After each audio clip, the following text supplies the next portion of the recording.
Matt, can you please introduce yourself? Yes. My name is Matt Webb, and I moved to Nanaimo within about the last 2 years.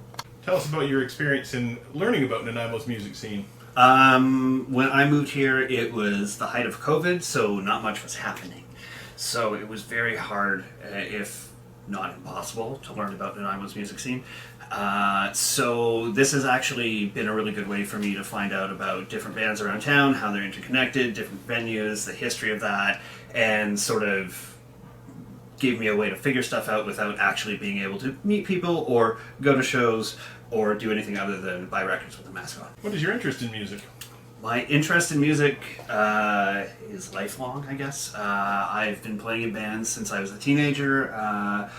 I was pretty heavily involved in the early 2000s scene in Edmonton. I played in a bunch of bands out there, and then I played in a band in Toronto for about 8 years. And then since coming back out to the West Coast, I haven't been making music as much because I haven't been able to meet as many people. So hopefully again, through reaching out and learning about the scene through the wiki and through things associated with the archive, that will be, something that is a bit more available and something I can do again. Why did you join the board?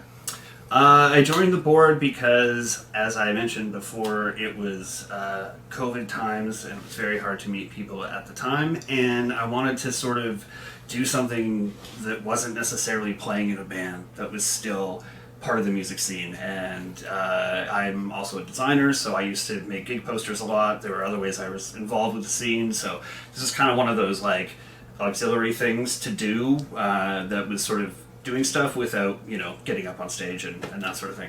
What does a resource like the archive mean for someone new to town? For someone new to town, I think the archive is a great way to find out what's already been done in Nanaimo, what people here are doing, how they're interconnected. It allows you to kind of form a mental web of what's going on and what has happened. So maybe you can find a little niche in there that hasn't been filled yet.